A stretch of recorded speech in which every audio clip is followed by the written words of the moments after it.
संतोष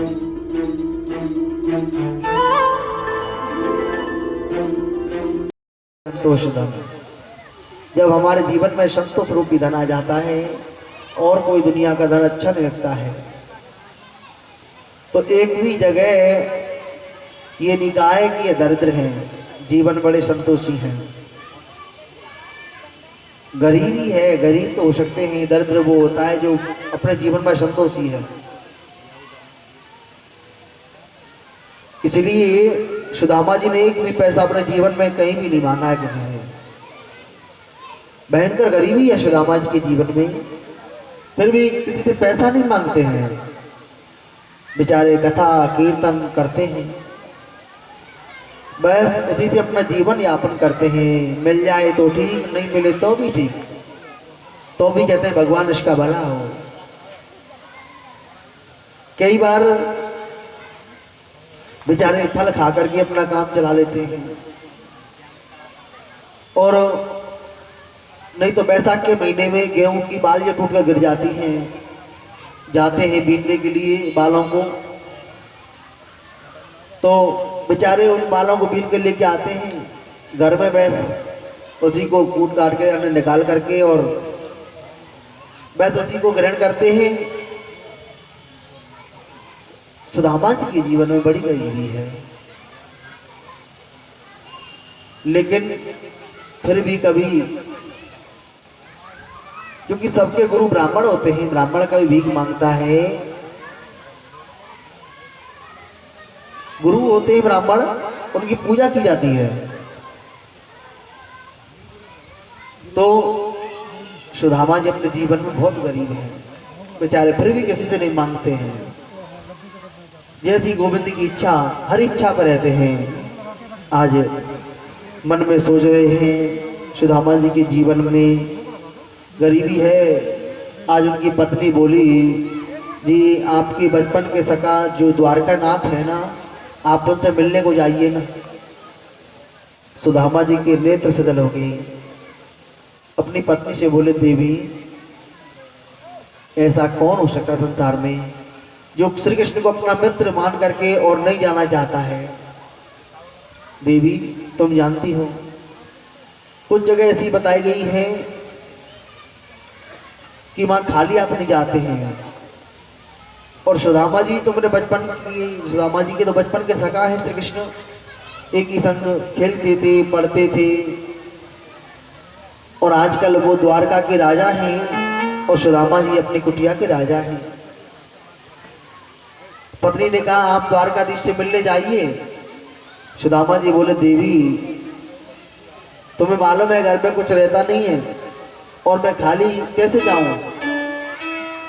आज कुछ जगह बताई गई है, अपनी बहन बेटी के यहाँ जाओ तो कभी खाली हाथ मत जाओ, नहीं तो सम्मान नहीं मिलेगा।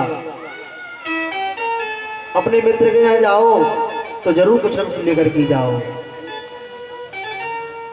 कथा सुनने जा रहे हैं तो कुछ लेके अवश्य जाना चाहिए, लेकर के जाइए और उधर से लेकर के आइए प्रसाद भगवान का। भगवान के प्रसाद में कभी स्वाद नहीं देखना चाहिए, इसमें स्वाद नहीं जाऊंगा। प्रेम चलो जय श्री राधे। सो आज घर में कुछ भी नहीं है। तो सुदामा जी की पत्नी 4-5 घरों में गई और 4-5 मुट्ठी चावल लेकर के आई थी। कोई चावल टूटा हुआ था, कोई मोटा वाला चावल था, कोई धान का चावल था। जब 4-5 घरों का चावल एक जगह रखा जाए तो वो कैसा लगेगा आप बताओ। अलग ही पता चल जाएगा कि एक घर के नहीं आया है, इसको भी कहीं ना कहीं से मांग करके लेकर के आए हैं। तो ये चावल की पहचान हो जाती है। बड़ी बुद्धिमानी का परिचय दिया है सुशीला ने। उसको भी एक ऐसे कपड़े बांधा है जो बलिष्ठ कपड़ा था, 4-5 जगह सिला हुआ कपड़ा, ऐसे कपड़े में चावल बांध दिए हैं, पोटली बना दी है। और सुदामा जी से बोली कि तुम मैं केवल अपने मित्र के दर्शन करने जाओ, मित्र के दर्शन करने के लिए जाइए। सुदामा जी के नेत्र सजल हो गए। आज जैसे ही पत्नी से बोले कि मैंने द्वारका का मार्ग नहीं देखा है, लेकिन तुम मुझसे गलत नहीं कह रही हो कि तुमने मुझे अच्छी बात याद दिलाई है कि चलो द्वारकाधीश के पास में जाओ, दर्शन करके आओ। तो देवी मैं अब जरूर जा रहा हूँ। अब बताते हैं, तुम सुदामा जी बोले बड़ी अच्छी हो, बहुत अच्छी हो। देखो धर्मपत्नी कैसे कहते हैं? धर्मपत्नी वो होती है जो कि अपने पति को धर्म के रास्ते पर लेके जाए, धर्म के मार्ग पर लेके चले, अपने पति को पतन से बचाए, गलत जगह से बचा करके अच्छे मार्ग पर लेके जाए, वही धर्मपत्नी है। सुदामा जी बोले कि देवी आप जैसी पत्नी तो भगवान सबको दे, जो भगवान से मिलने की प्रेरणा दे, ऐसी पत्नी सबको मिलनी चाहिए।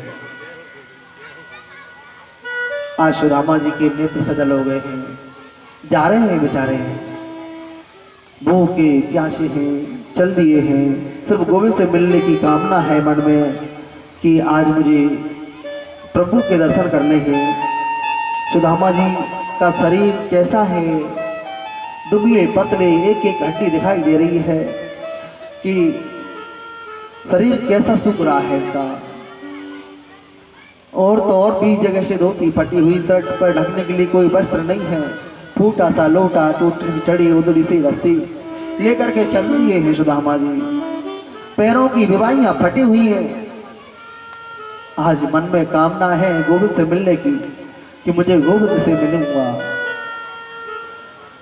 तो उस कामना के चक्कर में सुदामा जी भूख प्यास सब भूल गए हैं। भूख लगती है, प्यास लगती है, भूख लगती है, प्यास लगती है, जिंदगी अब उदास लगती है। कैसे आऊं मैं द्वारिका तेरी, आस भी अब निराश लगती है। प्रभु आस भी अब निराश लगती है। हे भगवान, मन में कामना है कि मुझे गोविंद के दर्शन मिल जाए, लेकिन शरीर में जान नहीं है, शरीर में ताकत नहीं है चलने की, कि शरीर से कैसे चल पाऊंगा मैं।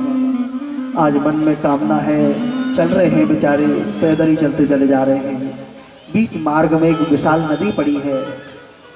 अब जैसे ही नदी पड़ी तो स्वयं भगवान केवट बन करके आए हैं। द्वारकाधीश प्रभु केवट का रूप लेकर के आ गए, नाव लेकर के आए हैं सुदामा जी के पास में। सुदामा जी से बोले, अरे कोई जाने वाला है क्या?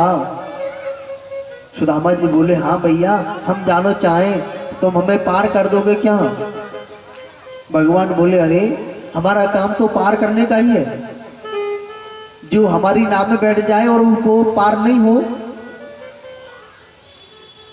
अब सुदामा जी उस नाव में बैठ गए। अब जैसे ही सुदामा जी नाव में बैठे हैं तो पूछा, भैया पंडित जी कुछ जेब में है या वैसे फ्री में बैठना चाहते हो? सुदामा जी बोले कि भैया हमें तू यही उतार दे, हमें नहीं जानो है, हमें, क्योंकि हमारी जेब में कुछ है नहीं है और तुम वैसे पार करोगे नहीं हम, इसलिए हमें नहीं जाना। केवट जी ने कहा, रे संत और ब्राह्मणों को तो हम वैसे ही पार करते हैं, आओ बैठो ना, बैठ जाओ। अब सुदामा जी देखो, सुदामा जी की पैर में कांटा भी लगाना, वो भी भगवान ने आकर के निकाला है। सिर्फ सुदामा जी ने दिल से याद किया है भगवान को, और जो दिल से याद करता है, दिल की पुकार तो भगवान तक पहुंचती है।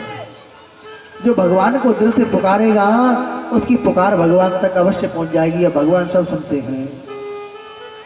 और जैसे ही सुदामा जी की जब बीच मार्ग में नदी पार करनी पड़ी तो सुदामा जी के लिए फिर भगवान आए हैं और नौका में बैठा करके लेके जा रहे हैं। बीच में ही नौका में बैठे हुए हैं सुदामा जी, और केवट जी पूछने लग रहे हैं, बुरा मत मानना पंडित जी, आप कहाँ जा रहे हो? अपने बारे में बताओ ना। सुदामा जी बोले, भैया तुम जानते हो क्या, तू द्वारकाधीश